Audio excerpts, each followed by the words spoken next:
Bueno, muchas gracias a todos por venir aquí a la librería Carabanchel. Inauguramos aquí la temporada de encuentros con autores. Este es el primero que vamos a hacer este año, pero hay muchos más. Os invito a que vengáis también a los demás. Muchas gracias a Paco por venir. No sé si le conocéis todos. Algo me conocen, Algo ya te conocen, ¿no? Yo creo que sí, ¿eh? Pero bueno, siempre somos unos desconocidos en general, aunque llevamos 30 años viendo. No tanto, no. Pero bueno. Bueno, decir que, como habéis visto, esto se va a filmar, que lo colgaremos en nuestro canal de YouTube. Estamos en todas las redes como Papelería Carabanchel. Y pues eso, os invito a que nos sigáis también en redes. Bueno, cuéntanos un poquito tú cómo te presentas a ti mismo como autor, como editor, como historiador, como... Yo soy un hombre del Renacimiento.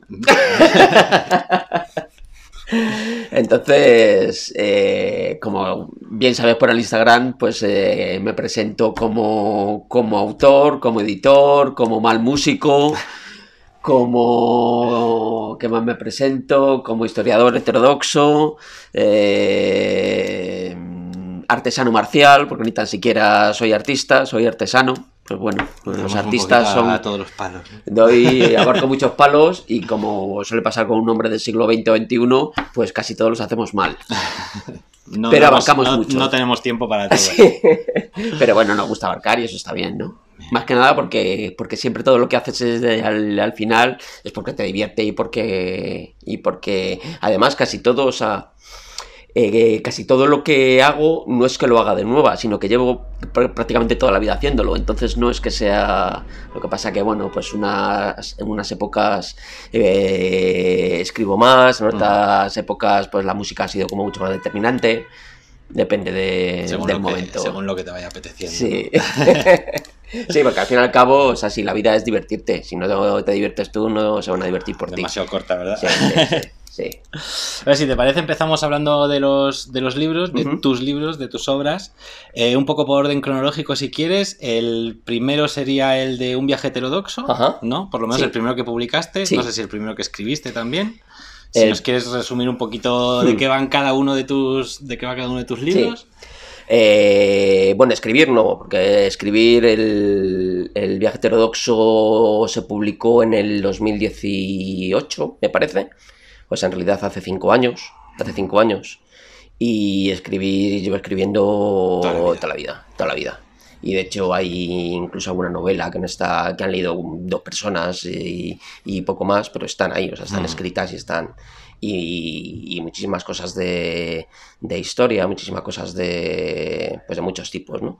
Entonces escribir de siempre. Pero como publicar. Pero publicar, eso fue lo primero. Porque además fue muy curioso la manera en la que sucedió. Porque yo me fastidié una pierna en el trabajo. Entonces, durante esa baja, pues me dio por repasar cosas antiguas que tenía escritas, ¿no? Que como suele pasar con casi todo el mundo, pues tienes infinidad, o sea, un montón ahí cajones, de libretas, de cuadernos, de ficheros. Sí. Bueno, afortunadamente aparecieron los ordenadores y entonces ya los cuadernos y las libretas ya pasaron a un segundo plano, pero sí, muchísimo, ¿no? Entonces en esa baja pues me puse a ver cosas y vi el comienzo de una historia que había dejado ahí pues simplemente apuntada en 5 o 6 páginas. Y dije, es que casi no me acordaba ni de haberlo escrito, o sea, sabía un poco, pero no... Digo, joder, pues mola, ¿no? Pues tiene buena pinta. Sí, tiene buena pinta, digo... Así que digo, bueno, pues me puse a escribir un poquito más, y luego es que la historia pues realmente cobró vida por sí misma, porque... Te escribiste muy rápido, además. Rapidísimo, o sea, en cuestión de poco más de un mes estaba escrita. Y es que fue todo, yo hacía casi como de amanuense, o sea, porque es que me levantaba por las noches con parrafadas enteras, con páginas enteras en la cabeza y me tenía que levantar a escribirlas. Sí, no, claro, porque si no, al día siguiente olvidado. Claro. Entonces me levantaba y es que todas las noches eran páginas y páginas. Bueno. Entonces al final resulta que se salieron un mogollón de páginas, porque bueno, este texto que fue el que salió publicado tiene 400 y pico, 400, no recuerdo, 450 por ahí, pero en realidad el texto tenía como 700. O sea que tuviste que ir ahí reduciendo un poquito. Sí, tuve que, porque además, claro, como al final la intención es publicarlo, pues claro, lo que no quería era que en una primera novela presentarte con 800 páginas. Sí, o sea, no soy Tolkien ni aspiro a que nadie... Si quieres que alguien lo lea... Tenga paciencia conmigo de primera. A lo mejor de segunda fase. Claro. Entonces, pues fue un poco eso. Pero la verdad es que tampoco pensaba exactamente publicarlo en ese momento, ¿no? Simplemente se quedó ahí y lo dejé un poco como en barbecho. Y lo dejé en barbecho, yo creo que fueron como 2 años, o más de 2 años. Y después de ese tiempo, pues lo volví a ir a leer y vi que estaba tal cual, o sea, prácticamente no tenía ni correcciones, por eso digo, o sea, que en realidad casi ni lo escribí yo, porque no tenía correcciones, o sea, lo leías y decías, es que estaba cada cosa en su sitio, ¿no? Estaba como tiene que estar. Sí. Entonces, claro, al ver que eso estaba de esa manera, pues entonces ya fue la intención de, joder, pues vamos a publicarlo. Entonces pues empecé un poco a mirar editoriales, a mirar cosas. Y fue de esa manera pues como nació el viaje heterodoxo. Y luego te viniste con el de miedo, ¿verdad? Sí. Ese fue el siguiente que publicaste. Que eso es un libro con banda sonora también. Sí, porque nosotros somos muy chulos y... Sí, además no tiene nada que ver en principio. Porque el viaje heterodoxo es una novela histórica, no es novela histórica, realmente no es histórica, pero si lo tuvieses que encuadrar dentro de algo, pues bueno, pues sí, las etiquetas ya... claro, es una historia que pasa durante el siglo de oro español, en época de Felipe II, pues entonces, pues histórica es. Lo que ocurre es que tiene más de realismo mágico, por llamarlo de alguna manera, que de historia de verdad, ¿no? Que ahí están mezclados personajes reales con personajes ficticios, además están interactuando unos con otros, entonces y luego aparte que bueno, que todo... Yo soy muy... aunque la palabra es... no me gusta, pero sí que, o sea, igual que escribo de toda la vida, tengo una tendencia hacia, digamos, el esoterismo y bueno, la espiritualidad entendida como la queramos entender desde siempre. Entonces, eso también es lo que está volcado ahí.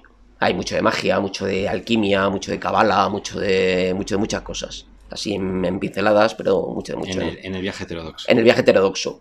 Y luego en Miedo es un poco lo mismo, pero o sea, lo mismo.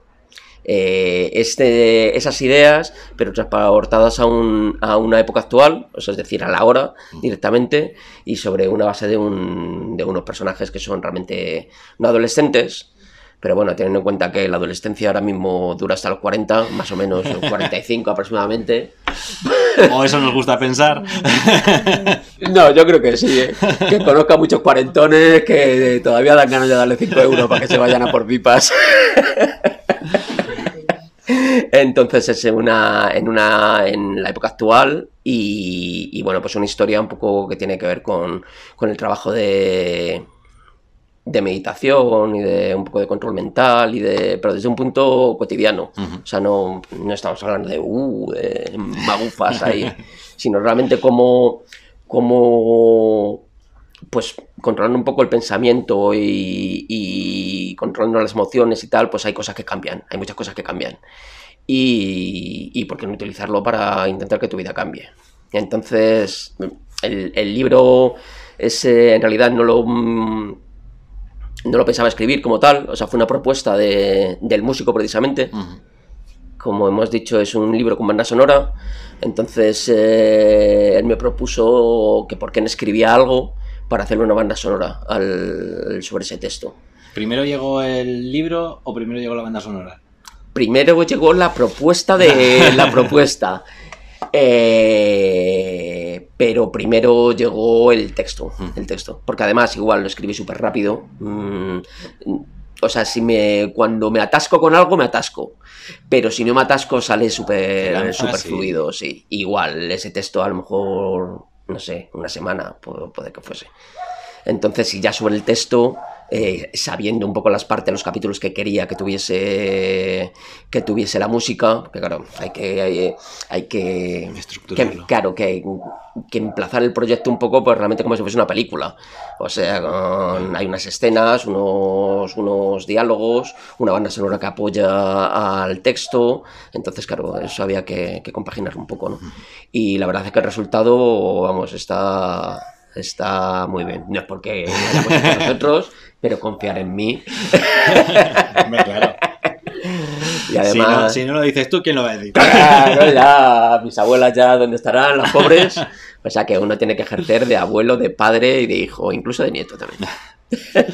Y bueno, finalmente, aunque ya lo tenías escrito desde hacía tiempo, el de Caminando por lugares sagrados, que viene de textos de un blog, ¿no? Que tenías desde el año 2015, si no me equivoco. Eso es.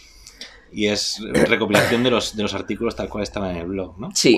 Sí, porque durante también bastante tiempo me dio por abrí un blog y sobre todo eran artículos, empezaron siendo artículos, digamos, de viaje. Yo siempre estoy un poco con esa idea del viaje, sea interno, sea externo, o los dos a la vez, a ser posible. Y sobre esa idea, pues empecé un blog dependiendo de los lugares por los que íbamos visitando. Pero sobre todo con la idea de esos lugares pequeñitos, esos lugares menos conocidos, que pasan más desapercibidos, que al final luego los conoce mucha gente, porque es cierto que luego... Pero bueno, son como lugares más que te tienes que desviar para llegar a ellos. Todo el mundo va a la Catedral de Burgos, aunque no... Pero menos gente va a Santa María la Antigua aquí. Santa María la Antigua, nuestra querida Santa María la Antigua. Claro, entonces es un poco eso. Empezó un poco como esos lugares así pequeñitos que íbamos visitando, luego al final se fue convirtiendo también en más cosas, porque sí que fui incluyendo artículos de distintos tipos, pero sobre todo era eso. Yo igual, o sea, o sea, yo soy historiador, entonces pues al final mezclas historia, mezclas arte, que es lo que conoces, mezclas un poco de ese esoterismo, un poco, no tanto esoterismo, pero todo lo que puede estar medianamente ligado a eso, o sea, mitología, mucha religión, mucho... Entonces de todo eso, pues bueno, al final lo acabas metiendo en una costelera y salen cosas interesantes, porque de la mezcla siempre sale... Bueno, siempre no. Pero bueno, la mayoría de las veces salen cosas, si no buenas, interesantes.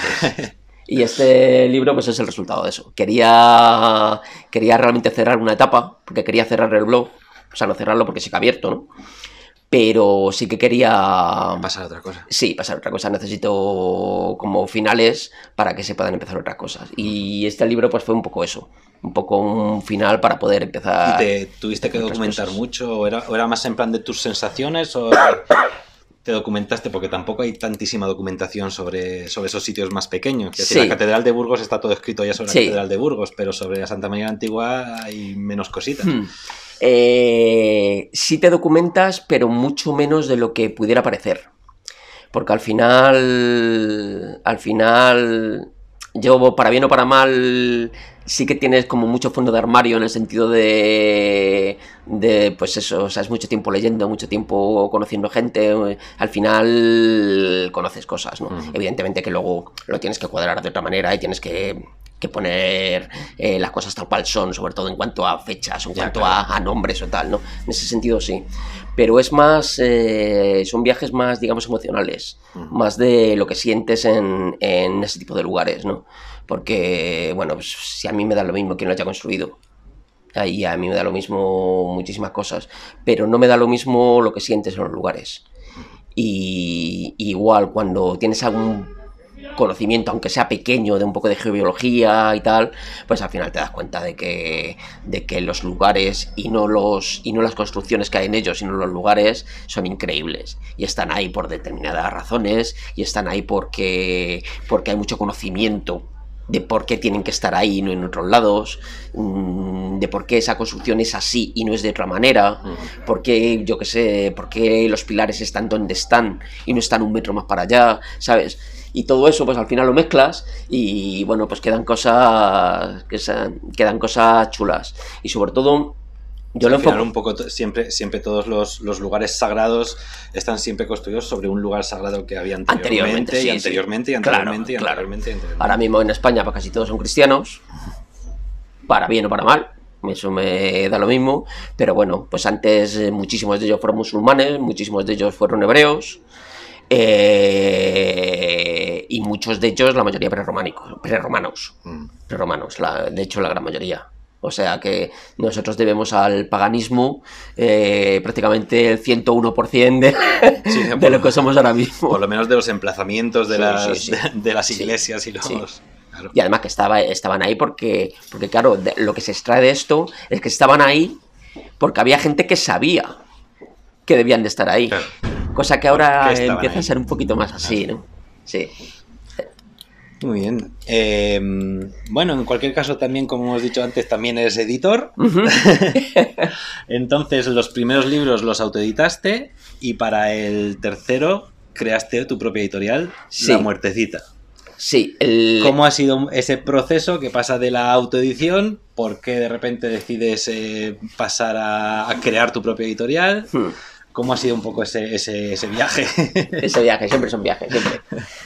Pues en realidad ha sido un poco pues la necesidad y yo siempre he sido siempre he ido por libre, siempre he sido como muy outsider, todo el mundo va para allá, pues yo casi para el otro lado, aunque haya un precipicio, ¿no?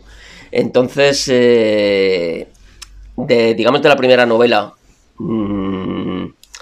no quedé muy contento de lo que hicieron y de cómo lo hicieron.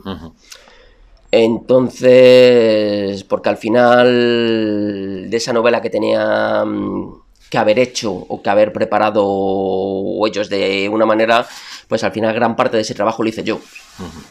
Entonces, cuando empiezas a hacer ese trabajo, pues claro, aprendes. Muchas veces con la autoedición. Claro. Pero ahí todavía no estaba ni autoeditando, o sea, me estaban editando, pero sin embargo gran parte del proceso lo tuvimos que hacer nosotros, ¿no? Entonces, pues bueno, para el siguiente el miedo salió sin editorial, sin nada, o sea, fue tal cual, o sea, lo sacamos... Por imprenta online. Sí, todo... Y ya para el tercero, pues ya en ese proceso entre el segundo y el tercero, pues ya sí que me planteé la idea de sacarlo bajo un nombre editorial propio y aprovechar, sobre todo aprovechar todo eso que había ido aprendiendo y que quieras que no, que es... Yo soy un editor un poco a la fuerza, vamos a ver. Porque no te quedaba otra. Sí, realmente porque no me quedaba otra. Entonces... bueno, pero podías haber seguido autoeditando como hace muchísima gente. Sí, pero bueno, al final luego dices, has aprendido bastante y la intención realmente es, pues bueno, o sea, ya que has aprendido, pues vamos a intentar ponerlo en práctica siempre desde, esto es una microeditorial, o sea, más claro. Quisiera ser... Estás tú solo, ¿no? Básicamente. Básicamente, bueno, Magdalena, mi mujer, claro. pero, o sea, básicamente soy yo, o sea, yo me lo guiso y me lo como. Entonces, claro, al fin y al cabo el trabajo editorial implica muchas vertientes, muchas maneras. Y claro, o sea, algo tan simple como que el libro esté en librerías, pues es que te obliga a que en los ratos libres irte de librería a librería, claro, realmente como te conocía, tío, o sea, que vine prácticamente como un pordioserillo, vine con mi libro debajo del brazo, no sé exactamente cómo fue la conversación, pero fue algo del tipo como... Porque nos habíamos seguido por Instagram. Como sí, nos seguimos por Instagram. Y ya empezamos a hablar y dijimos, pues vamos a... Porque realmente a nivel de... Porque claro, lo que tú dices, llevar una editorial conlleva un proceso de distribución. Sí. ¿te planteas hacer una distribución, a lo mejor en un futuro, sí, a lo mejor no ahora mismo, sí, como planteamiento sí. Como planteamiento sí. Que no tengas que ir tú con tu coche y con tus libros a generar. De hecho, o sea, el libro está en Amazon, que eso, o sea, hoy día, a pesar de que el tema de Amazon, como pasa con la mayoría de las grandísimas empresas, pues yo preferiría que no existiera. Sí, pero no te queda más remedio. Pero es que o entras por ese ojo de la aguja o no haces nada, ¿no? Entonces el libro realmente para quien lo quiera de fuera está en Amazon. Está en Amazon. Entonces, bueno, ese sí que es un canal que a lo mejor antes no teníamos, hace unos años no existía y ahora sí. Pues es que... Pero si lo compras en Amazon, ¿aparece como La Muertecita? Sí. Como la editorial La Muertecita. Sí. Lo que pasa es que Amazon tiene sus particularidades, que es también parte de este aprendizaje, porque todo para Amazon siempre es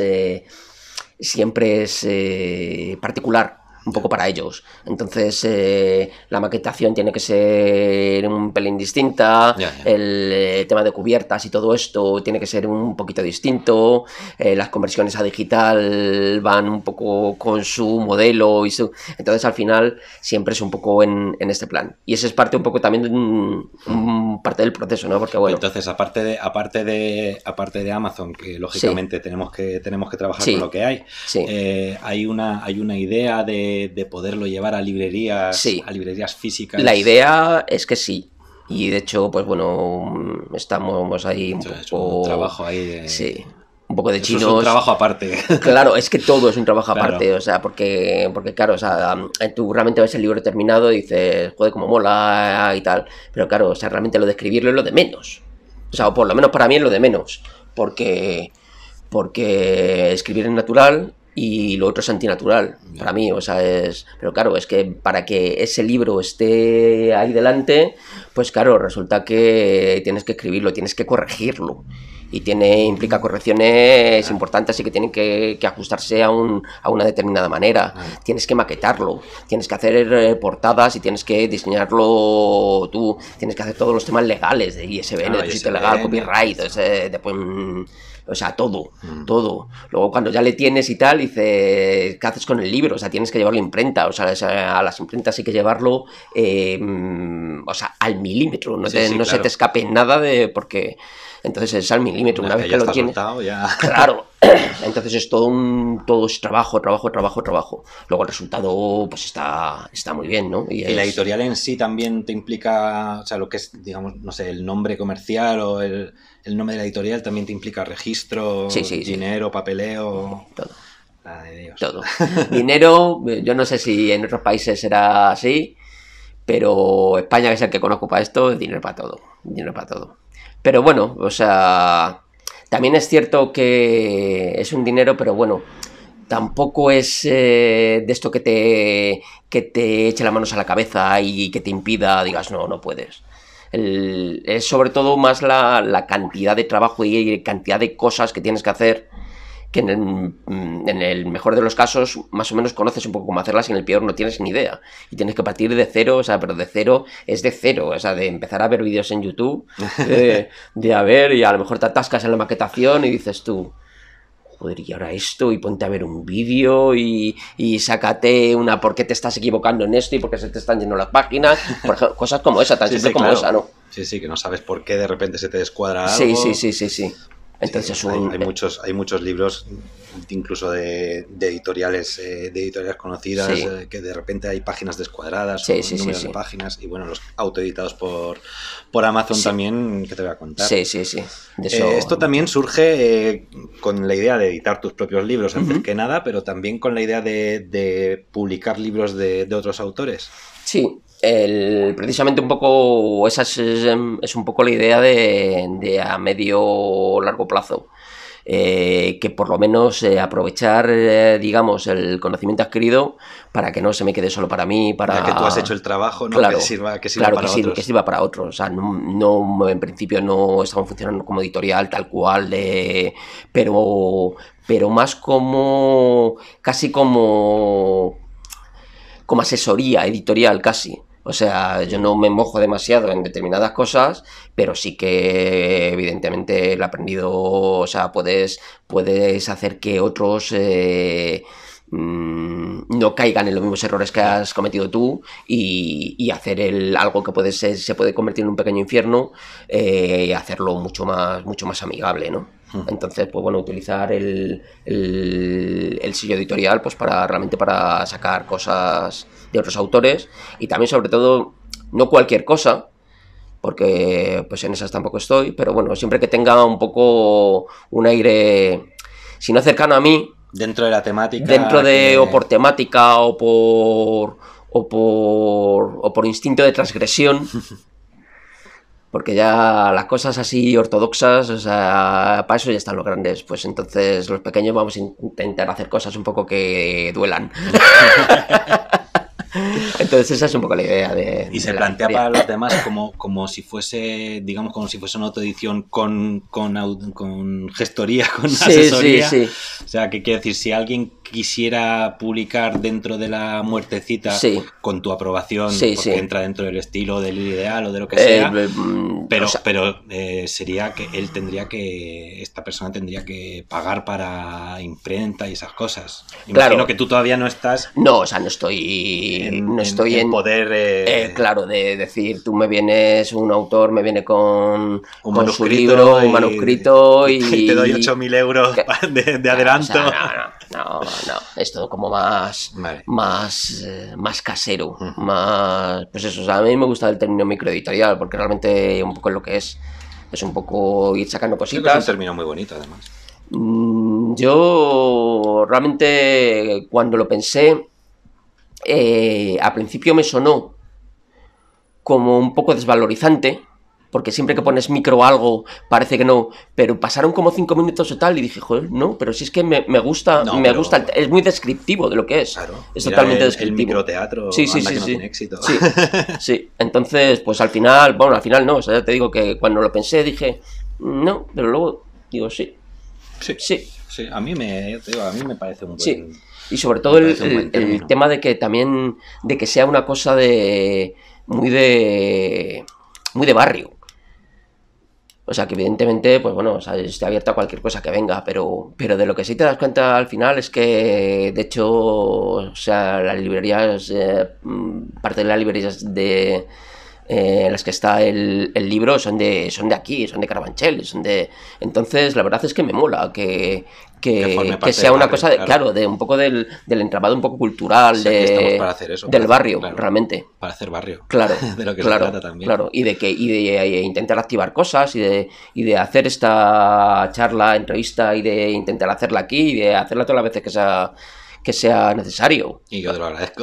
No, y el primer agradecido si yo soy... ¿Y estás recibiendo ya textos? ¿Estás recibiendo ahí hay alguna gente cosita que quiere...? Hay alguna cosita, tenemos ya un libro, bueno, medio avanzado ya, de una novela, una novela de un autor, que se llama Careta de cerdo.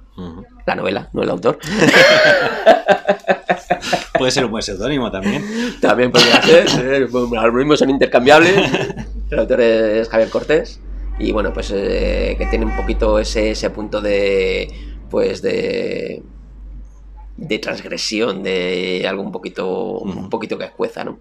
Y estamos un poquito con ello, a ver si en unos meses pudiéramos sacarlo. Porque también este es un poco...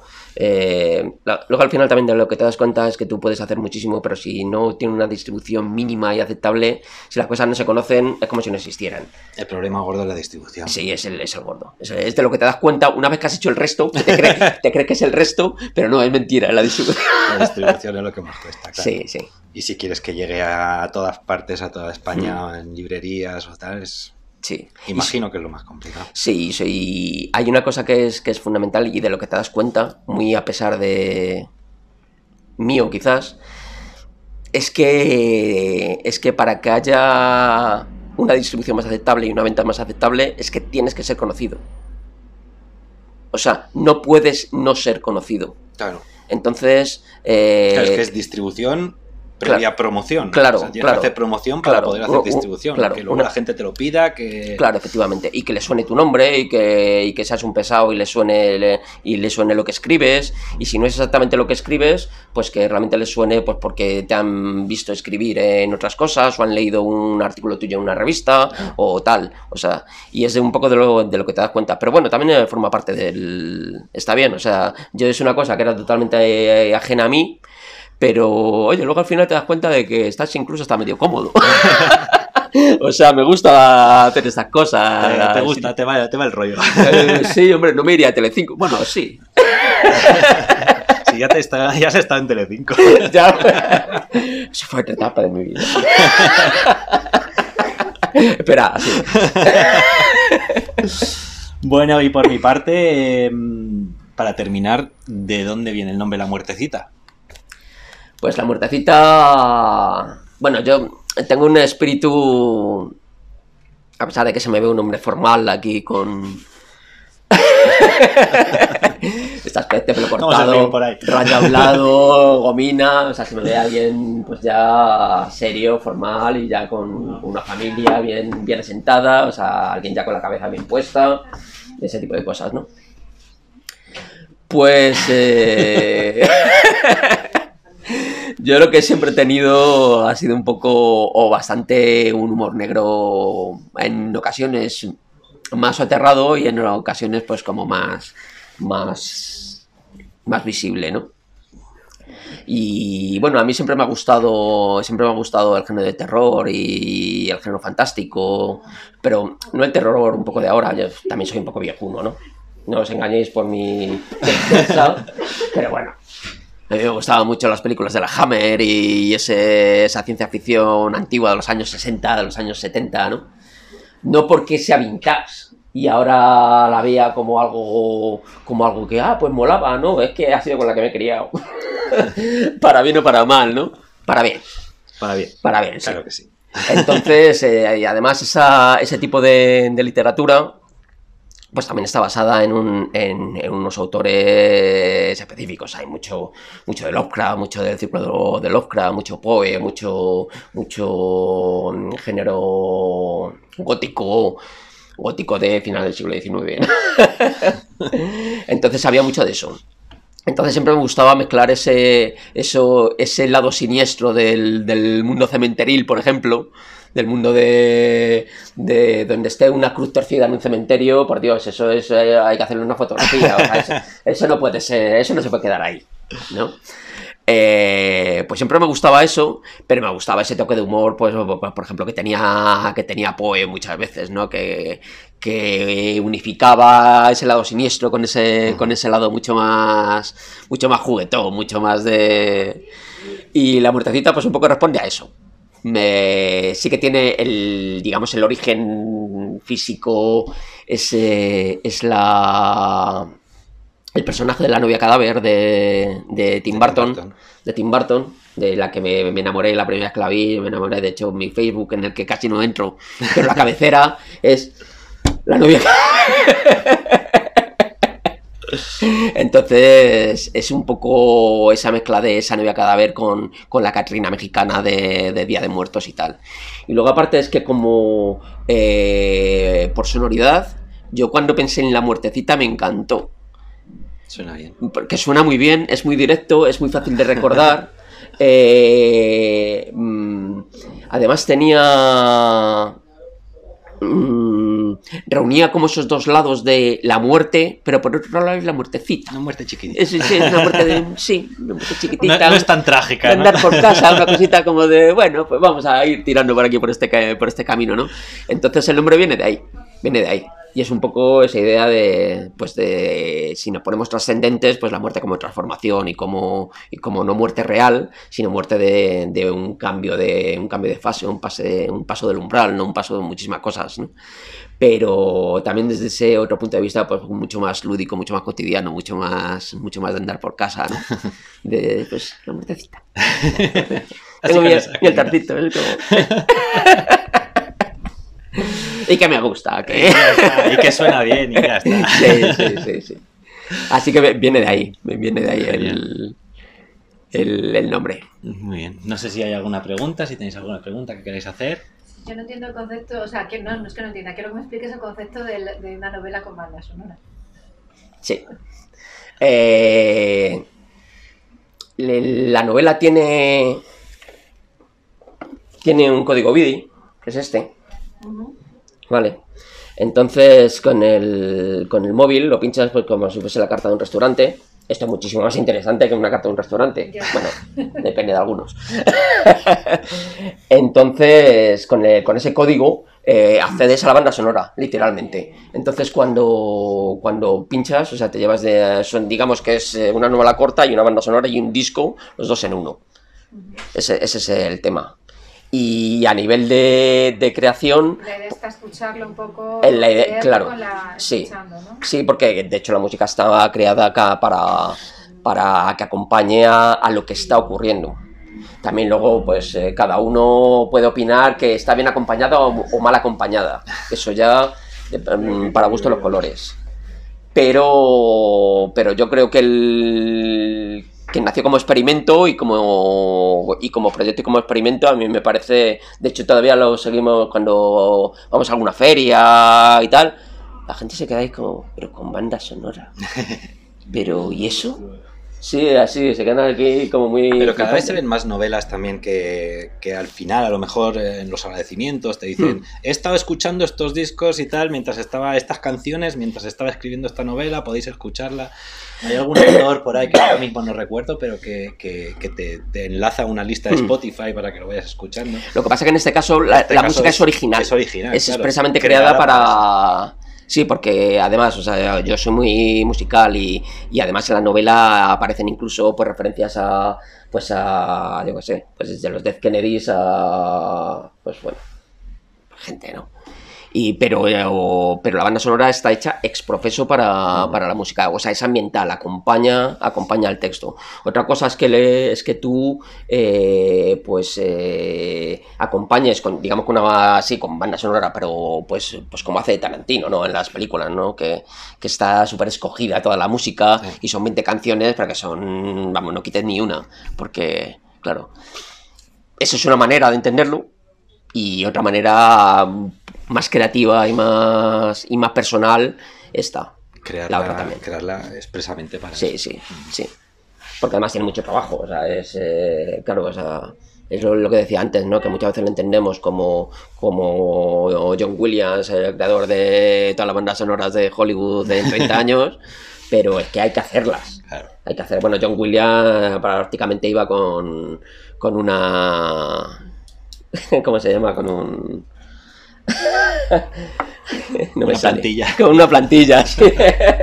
Porque son todas iguales, cambian una nota y tal, bueno, sin quitarle mérito a John Williams. Con todo el respeto desde aquí. ¿Quién soy yo para meterme con él, no? Pero bueno, hemos dicho que somos heterodoxos y transgresores, ¿no?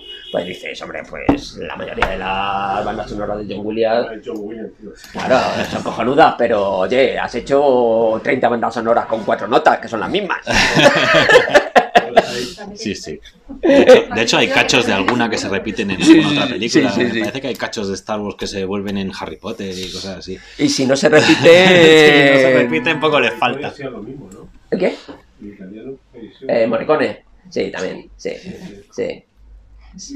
Hombre, hay mucha gente, ¿no? Que al fin y al cabo, pues claro, si te dicen que tienes que tener una banda sonora en un mes, claro. Dices, en un mes y en 15 días.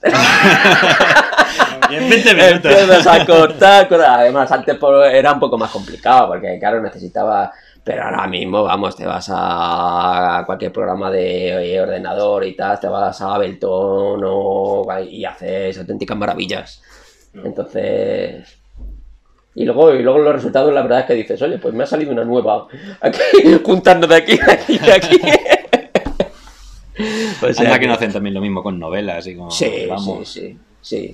Eso pasaba mucho con algunos autores, sobre todo españoles, así de principio del 20, bueno, con muchos no, con algunos, ¿no? Que sobre todo eran, más periodistas y tal, y que cuando escribían alguna novela y tal, decías, hostias, esto mismo lo acabo, o sea, esto ya lo leí. Y por entonces es que debían de coger y decían, esto viene perfecto para acá. Y hacían ahí el Tetris, empezaban a... Sí, sí.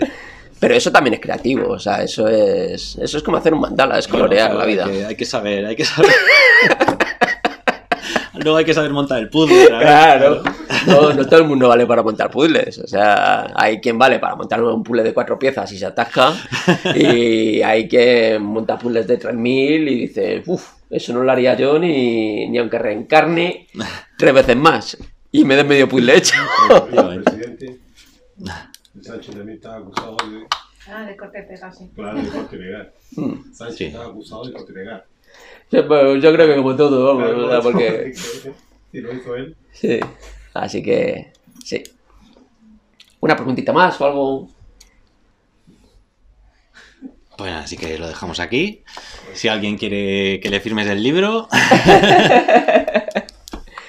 Yo estoy dispuesto y esta mano está siempre dispuesta a firmar.